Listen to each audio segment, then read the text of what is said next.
Você não é um monstro. É um lobisomem. Teen Wolf.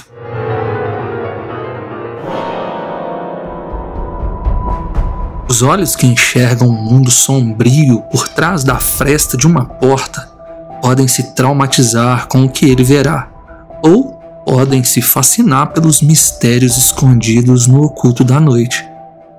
Ao decorrer da nossa existência pífia nesse mundo de ilusões, podemos colecionar medos ou simplesmente abraçá-los, nos misturando em meio às trevas e percebendo que elas são puramente reflexo da nossa humanidade caída, ou partes do nosso ser que está quebrado, esperando, talvez por um conserto milagroso que nunca chega.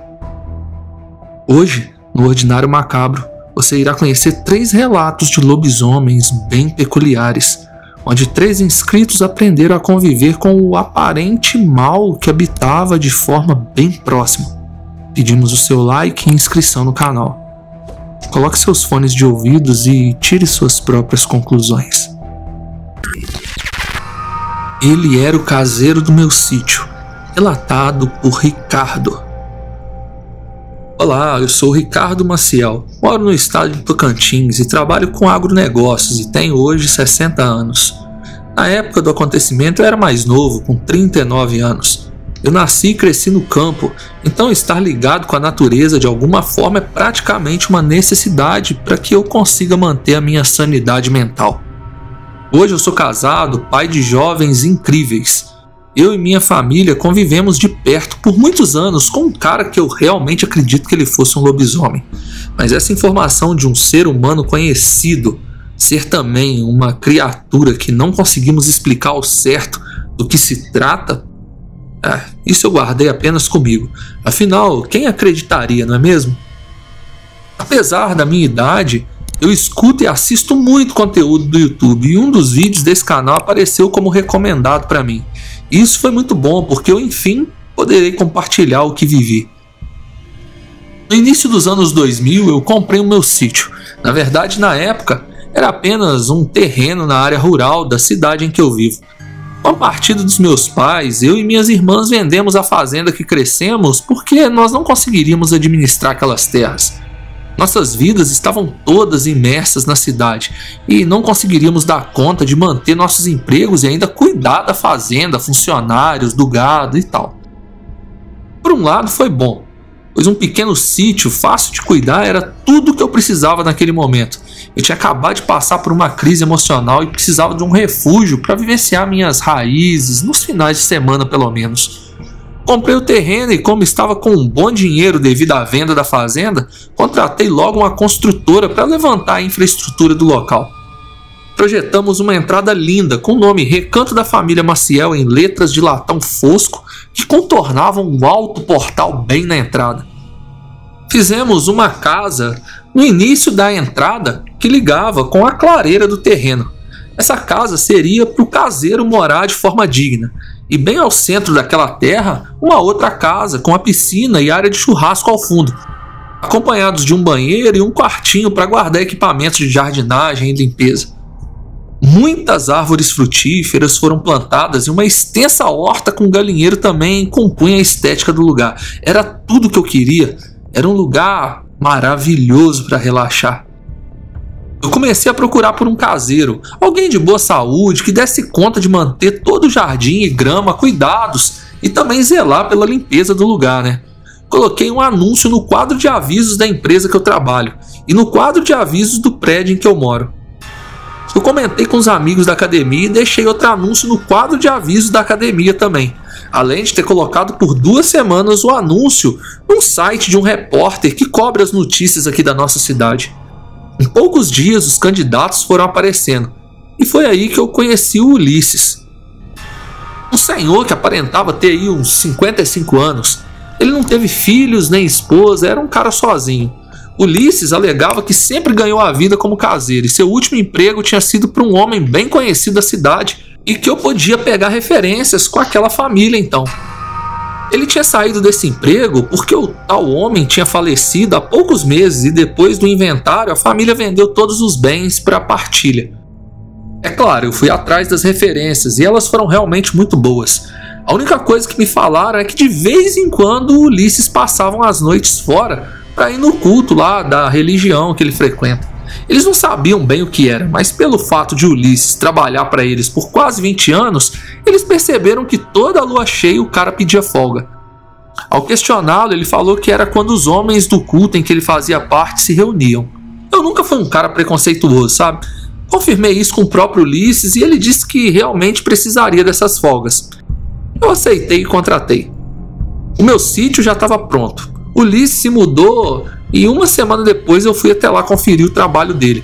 O lugar estava impecável, tudo limpo, grama parada, flores regadas, a horta estava uma beleza. E aí eu pensei, fiz a escolha certa.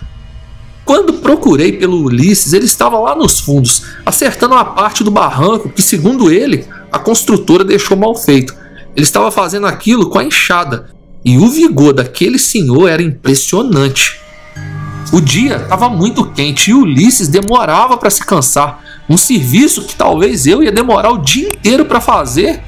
Sem brincadeira, ele executou com apenas 2 horas. Eu pensei que era experiência, mas eu estava enganado. Os dias se passaram e na primeira lua cheia o Ulisses me mandou uma mensagem falando que estaria fora naquela noite. Nós tínhamos 2 cachorros no sítio, grades em todas as portas e janelas, e eu fui passar a noite no sítio para olhar o lugar. Fomos a família toda, na verdade. E assim era, quando nós não podíamos ir, o próprio Ulisses indicava um amigo dele para cobrir as noites que ele estaria fora e tal. Eu reparei que o Ulisses não folgava fora esses dias. Ele não tinha vida social, não viajava, não falava de família, nada. Ele era calado, mas todas as vezes que eu perguntava sobre isso, ele respondia que o lazer dele era ficar lá no sítio. Se estava cansado, via TV o dia todo, mas sempre lá na casa dele, no canto dele. 1 ano e meio se passou até que eu tive um problema de sinusite muito forte. Fiquei uns dias em casa para me recuperar e decidi ir para o sítio então, né? Em breve ia ser lua cheia e eu ia dar folga lá pro Ulisses. Eu fui sozinho, eu ia ficar lá 4 dias sozinho e no sábado minha mulher levaria as crianças. O Ulisses precisaria de 2 noites de folga pro tal encontro do culto lá que ele fazia parte. Na primeira noite eu dormi e nada, jurava que escutava uns uivos vindo da mata, mas era só isso. Eu estava sozinho no sítio e eu me lembrei das histórias de lobisomem que eu acho que todo mundo já ouviu alguma, ao menos uma vez na vida. Os uivos pareciam estar longe, mas eles deixaram os cachorros atordoados porque eles latiram a noite toda. Na segunda noite, os uivos pareciam estar mais perto. E os cães ficaram ainda mais bravos. Um detalhe importante que eu tinha me esquecido de mencionar. O Ulisses tinha uma cicatriz na testa. Ele contou que quando era criança caiu numa pedra lá na cachoeira e abriu a sobrancelha de fora a fora. Só que a cicatriz era grande e profunda.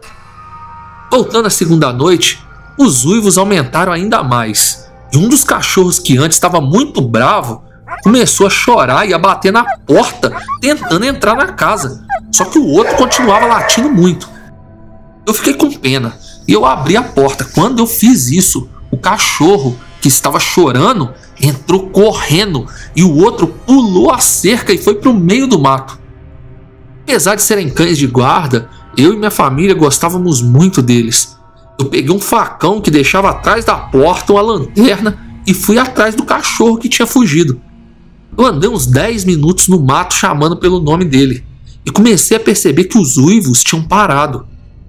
Eu fiquei mais tranquilo com isso. Porém, a mata estava ficando mais densa e com medo de me perder, eu decidi voltar para o sítio. Quando eu estava fazendo o caminho de volta, eu vi um bicho abaixado no mato, comendo alguma coisa.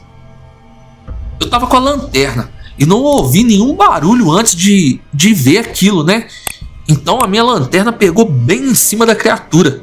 Aquilo estava de costas, agachado em cima das próprias pernas, mas era nítido o formato animalesco e um corpo forte, coberto de pelos. Quando a luz da lanterna bateu, aquilo ficou de pé. E eu vou te falar, era enorme. Ele não estava comendo meu cachorro, ele estava comendo um gambá.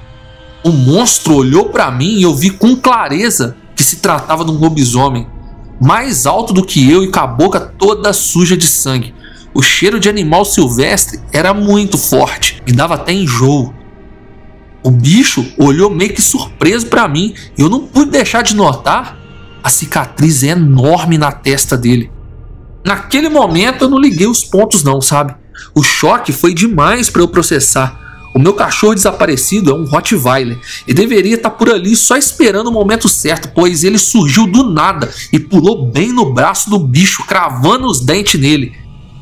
Só que com um golpe só, o lobisomem arremessou meu cachorro longe e eu, no ímpeto do medo, adrenalina e em salvar meu cão, meti o facão nele. Pegou no outro braço que ele usou para se defender, bem na altura do pulso. O facão entrou quase que todo e por pouco eu acho que eu não cortei a mão fora, e a mão era enorme, peluda e tinha umas garras, sabe? O lobisomem me empurrou e saiu correndo. Eu nem sei onde meu facão foi parar. Eu estava com muito medo, mas o nível de adrenalina no meu sangue devia estar ainda maior. Eu fui até o meu cachorro, que infelizmente não resistiu. Ele bateu num tronco de árvore e ele morreu. Ao que tudo indicava, a coluna dele tinha se partido e ele nem deve ter sentido quando perdeu a vida, sabe? Eu levei o corpo dele comigo e deixei ele na varanda da casa enrolado num pano da rede. Quando eu entrei em casa, o outro cachorro, que também era um Rottweiler, ainda estava com muito medo. Eu fui pro chuveiro, isso devia ser uma meia-noite mais ou menos, e só aí que eu me dei conta de todo o horror que eu tinha vivido e como que eu tive sorte de estar vivo. É claro que eu fiquei muito triste por causa do meu cachorro. Com o choque de tudo que eu tinha visto, eu passei a noite em claro. No dia seguinte, lá pelas 7 da manhã, depois de tomar um café bem forte, eu fui enterrar nosso cachorro. Quando eu estava cavando o buraco, o Ulisses apareceu. Pela direção que ele surgiu, ele estava vindo lá da casa dele. Ele me perguntou o que houve e eu, com medo de contar que tinha visto um lobisomem e ele me chamar de louco, né? Eu disse que o cachorro tinha amanhecido morto e que eu pensei que ele pudesse ter tido um infarto ou algum inseto venenoso tivesse picado ele.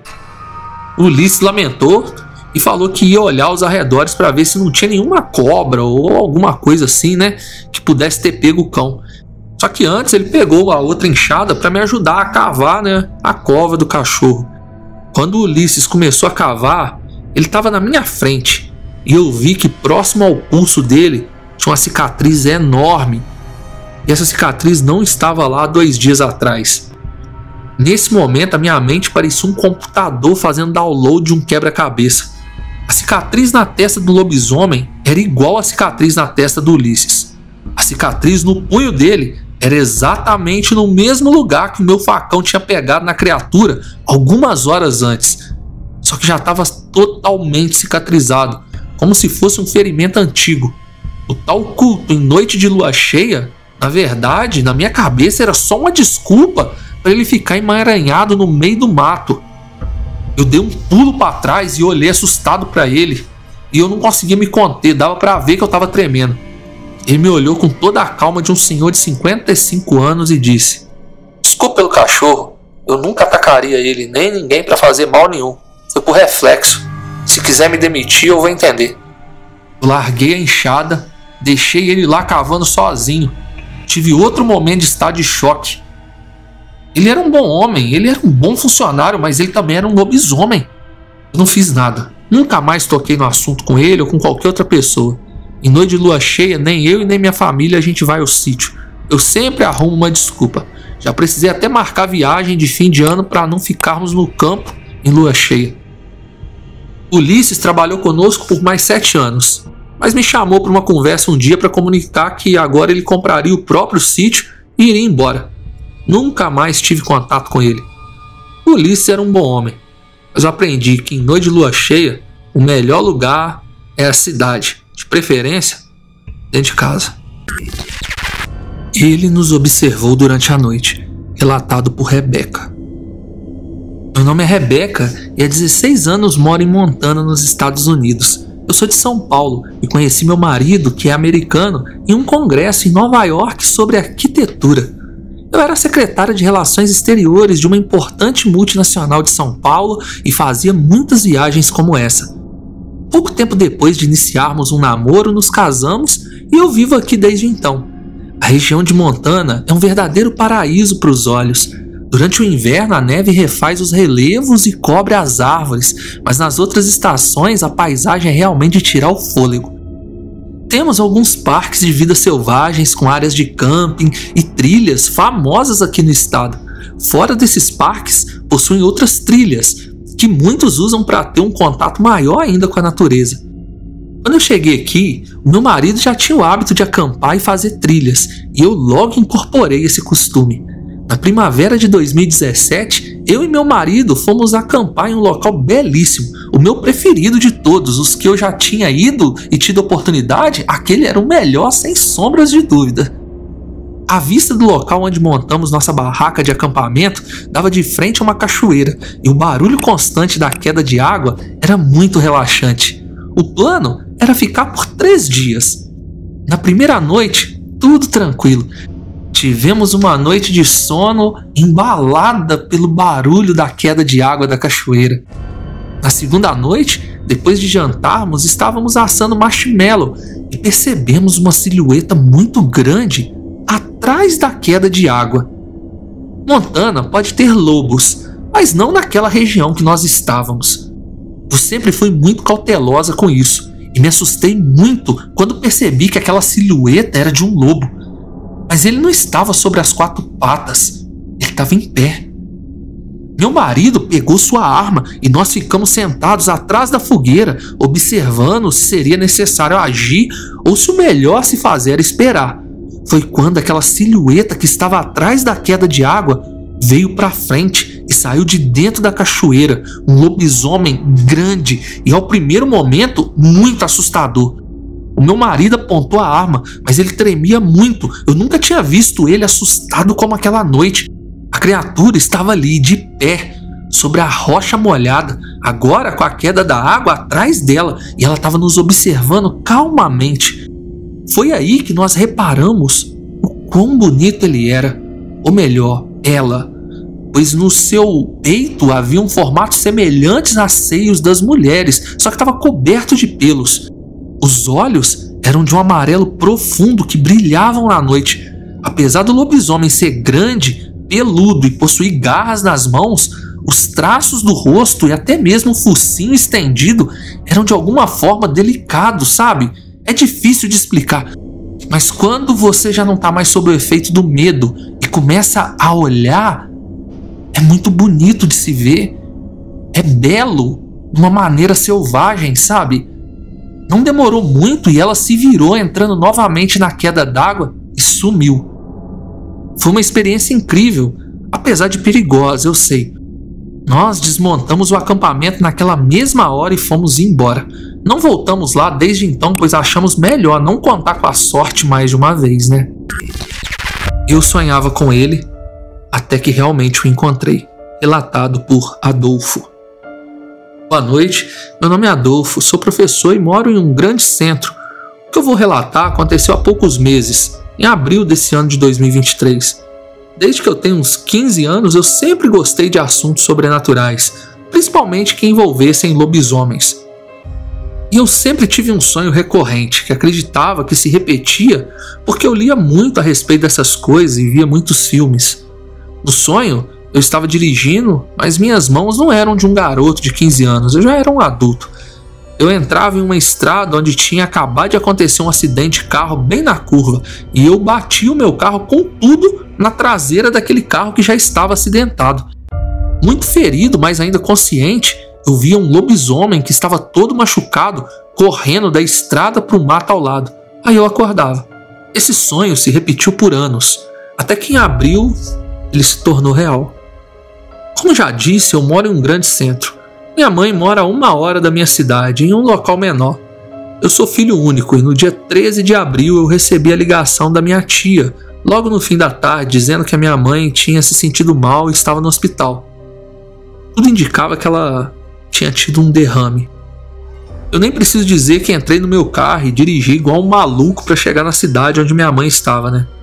Eu nunca tinha feito aquele caminho à noite, sempre era durante o dia. Eu não gosto de dirigir à noite e tinha feito isso na estrada apenas 2 vezes, mas não esse trajeto. A noite caiu, faltava apenas uns 20 minutos para eu chegar e de repente eu comecei a perceber que aquela estrada era familiar de alguma forma diferente. Claro que eu conhecia a estrada, eu já tinha passado por ela inúmeras vezes, só que não à noite. O sonho que se repetiu durante anos na minha vida veio como um flash na minha mente e eu percebi que aquilo era um aviso, era um sonho premonitório. Eu reduzi totalmente a velocidade. Eu estava a uns 160 e fui para 80 por hora.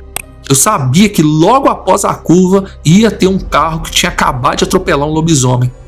Só que eu também percebi que mesmo sonhando com aquela cena por tanto tempo, eu não estava preparado para vê-la. Eu reduzi ainda mais para 60 km por hora, mas mantive o pé perto do acelerador, caso precisasse, né? Eu liguei o pisca-alerta por segurança e continuei. Quando virei a curva, o acidente tinha acabado de acontecer. Ao que a cena mostrava, o carro deve ter batido na criatura e o motorista perdido o controle. Diferente do sonho, eu não bati meu carro na traseira daquele outro, porque eu estava devagar. A estrada estava vazia e eu joguei o carro para outra pista desviando do acidente. Nesse momento foi que eu vi o lobisomem caminhando para o mato ao lado da estrada. Ele estava sujo de sangue, mas parecia não sentir dor alguma. Ele sumiu no meio do mato. Eu fiquei com medo de parar e a criatura voltar. Ele era exatamente como no meu sonho, grande, de pelagem cinza escuro. Eu continuei dirigindo devagar com o pisca-alerta ligado. Peguei meu celular e liguei para os bombeiros. Eu avisei do acidente e eu fui rezando para que desse tudo certo. Eu dirigi por mais uns 10 minutos e os bombeiros passaram por mim em direção ao local que o carro estava. No dia seguinte, a notícia de que um jovem rapaz bêbado tinha perdido o controle do carro correu à cidade em que minha mãe morava. O rapaz do acidente estava bem e nenhum outro veículo colidiu com o carro que ficou parado na curva. Graças a Deus, a minha mãe também sobreviveu ao derrame daquele episódio. E o sonho que eu passei a minha vida inteira tendo ele me salvou daquele acidente e provavelmente salvou aquele rapaz também. Quer enviar o seu relato? Nos procure em nossa DM do Instagram, @oordinário.selvagem. Deixe seu like e considere se inscrever. Comente o que você achou disso tudo. Obrigado por ter ficado até aqui e até a próxima.